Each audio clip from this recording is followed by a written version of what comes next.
Hey everyone, it's Lee, and today I'm going to show you something. If you can do this, it's going to make your Kung Fu and your overall movement much better. If you want to find out what that is, you got to stay tuned here on Mantis Mechanics. We'll see you on the other side. Alright everybody, well, I gave you a little clue in that intro there. What we're going to be talking about today, the one thing that you should be able to do that's going to increase your athletic performance, increase your ability to do Kung Fu and your mobility and those things, is get into the bottom position of the squat.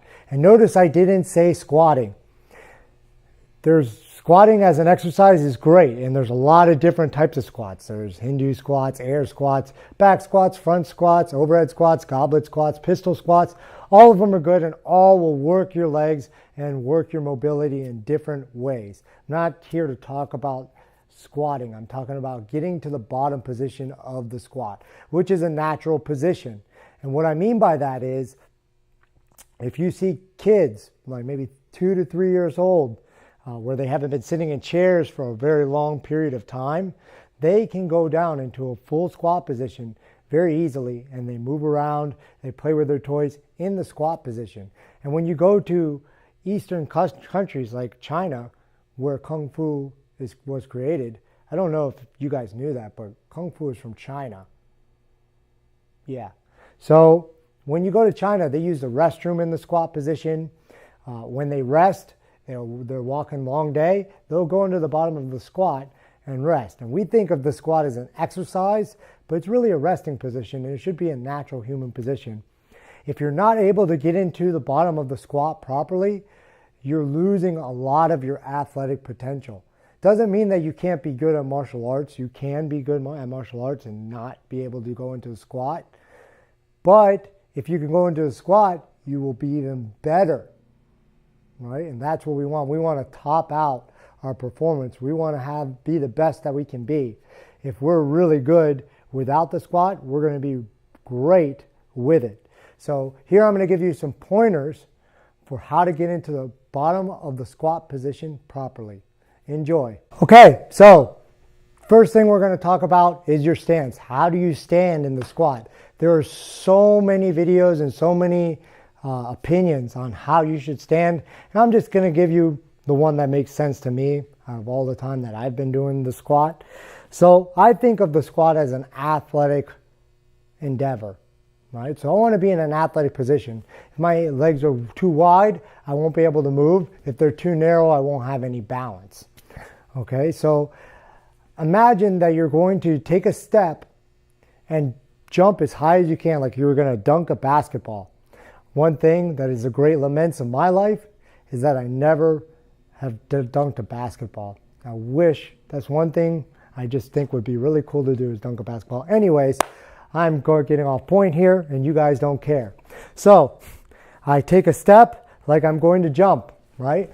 And where my feet land, that's my squat stance. So it's probably going to be somewhere between hip width and shoulder width. Right? Hip width probably being a little too narrow, and shoulder width being a little, probably about right, maybe a little bit less than shoulder width, right? Anywhere from hip to shoulder width is fine. It's all up to you. Everybody's different, how their bones fit together. It's all different. So I like to use this tool. Just take a step like you were going to jump as high as you can, and that's it.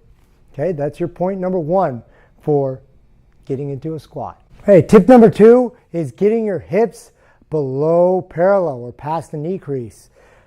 Now, some people will say only go to parallel on this, but when you look into the natural movement, the way people do it in nature, when kids are doing it, or if you go to China, you go to those Eastern countries, they go below parallel. And we're using this as an assessment tool for athletic performance. We have to go below parallel. Parallel just will not do. So one key point with this is when you go below parallel, don't worry. I just want you to get below parallel. I don't want you to try to go as low as you can, where you're going to start losing these other points of performance. That's what happens. You get below parallel, and people think so much about going below parallel that they end up with a bad squat. Okay, so I'm going to show you what that looks like. So if I go here, I get into my squat stance, my hips move back, and here's parallel, right? Somewhere in here. I want to get below parallel, but if I start to do this and go too low, you can see now my weight is shifted forward on my toes, my back is rounded, I'm getting a posterior tilt of the pelvis, also known as a butt wink, and I don't want those things, okay? So that's your first, or your second tip, your second tip. Go below parallel, but don't go so low that you sacrifice form. As you get better and better at going below parallel, you will get deeper and deeper into your squat, especially if you hold this position like I'm about to tell you to do in this video here. If you follow these instructions, your squat will get deeper. It will take time to get there. You're not going to go from, not being able to go even from here with good form to going below parallel in a week. It's going to take time. All good things do, but you will move better if you're able to do this position. So let's move on to tip number 3. So our third tip is going to be keep the core engaged, or keep the midline stabilized. So what that means is basically keep the spine straight. You don't want to go into the bottom of a squat with a rounded back. And the reason why is because that's not going to translate into athletic performance or into your martial arts. So when you have what's called core to extremity power transfer, so if I will go from my legs, transfer the energy through my body to my hand, if my core is not engaged and my back isn't straight, if I'm round, I won't be able to efficiently get the power to transfer to my hand. Right? So if I practice this squat position with a disengaged core, I'm not really doing myself a service towards athletic progression. So that will look like this. And when I'm here, I'll go from the side so you can see it. I'm in my squat stance. My hips are going to move back again. They're going to go below parallel, but my back is rounded. Okay, I don't want this. If I have to come up a little bit and to keep my back engaged, you can put your hands up like this. Right? I just want to keep my back as straight as possible when I'm doing the squat. Okay, so that's tip number 3. Let's move on to number 4. Okay, number 4 is keep the weight in the heels. Don't let the weight transfer to the ball of the foot. Now there is going to be some weight in that ball of the foot, but I don't want all the weight transferring forward. I want it in the heels. I want the heels on the ground. So you'll see this a lot where people get into their squat stance, and as they go down, they go onto the toes. This feels unnatural for me, but I always see people doing this, and that's why people with a heel on will find it easier to squat, because sometimes it's ankle mobility, and in fact, if you're trying to do a form and you want it to look real nice, if you wear a shoe with a heel, you'll be able to go into lower stances easier. Maybe I'll do a video on that, maybe fake Kung Fu exposed on that. But for now, we just want to keep the heels on the ground. And the way I'm going to tell you how to do that, how I was taught, was just pointing the toes up. So now my toes are on the ground. I point them up off the ground, and that's going to keep my weight in my heels as I squat down. Right? So if I'm taken from the side, I point my toes up. That's going to keep my weight from coming forward. I'm going to keep it in the heels. Again, it could be that people, when they squat, they move at their knees first. You actually want your hips to move first when you squat. So if I squat down like this, my weight's in my heels. If I start to push my knees forward, you can feel the weight go into your toes. So you can try that out right now.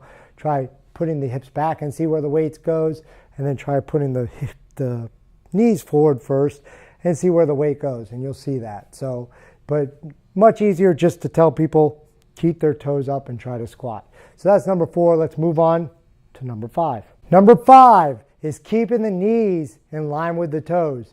The way I like to do this is through external rotation. I've talked about this in my horse stance video. Horse stance is a lot like a squat, only you're going only to parallel in horse stance, where here we're going to go a little bit, we're going to go below parallel, and our feet aren't going to be as wide. So external rotation, you're going to try to screw your feet into the ground as you go down. And what this does is it keeps your knees pointed out, and it keeps them from going too far forward. You don't want your knees going forward, too forward like this. You also don't want them buckling in like this. This is called a valgus position, and it's not good, especially if you're going to be holding this for a long time. People who complain of knee pain in the squat, when they squat, are usually doing one of these two faults. It's not always, but usually this is it. I can't assess you over YouTube, and I'm not a doctor anyway, so I wouldn't do that. But when you're doing your squats, if you're feeling knee pain, this is probably what's going on.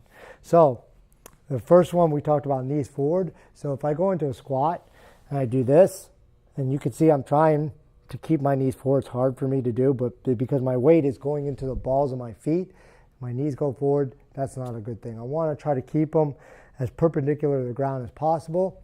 And the other one I'll do from the front here is having your knees come in as you squat. And that hurts my knees to do. I'm not going to do that very much, but you don't want your knees coming in. You want to keep them in line with the toes, just like that. All right, so creating external rotation so I can sit my butt in between my legs. Okay, let's move on to number 6. So number 6 is not spending enough time in the bottom of the squat. Okay, it's not a fault like the other ones. It's just, I truly believe that you should try to spend as much time and practice this one movement. If you want to get better at everything else, practice this one movement and get better at it. It might not take a week. It might not take a year. It might not take 2 years. It might take 3, 4, or 5 years before you get into that bottom of the squat and it starts to feel like a resting position. But it will happen, I promise you. When I first started, I was a big believer in not squatting below parallel. And I had knee problems and all sorts of stuff. Every time I squat, my knees would swell up. Every time I was in a match, a Sanchow match or fight, afterwards my knees would swell up. I started squatting below parallel, holding this position, and not only did I get more athletic, but my knee pain went away. And so that's my story with it. Just practice time in the bottom of the squat. So instead of, if you have to work on something, instead of getting on your knees and working on something, or instead of bending over up on your toes, right, going up on your toes as you bend down, try to do, if you were working on something, try to spend some time in the squat, just holding it, do your thing as much as you can, right? So I try to do things organically, meaning don't say, okay, you're going to hold this squat for 10 minutes, because what's going to happen if I say hold a 10-minute squat every day is you're going to get about 30 seconds in. Here you go. Nope, this ain't for me. You're probably going to quit and you're never going to get good at the squat. So I just try to work it into your daily routine. If you're reaching something for the cereal at the bottom of a shelf, instead of bending over like this, squat down and pick it up, right? And just keep on working on this. And be conscious of what you're doing. And I promise you, you're going to see your athletic potential go through the roof. If you like this video, please subscribe and like it. And comment below if you agree with me, disagree with me. And we'll see you here next time. Mantis Mechanics.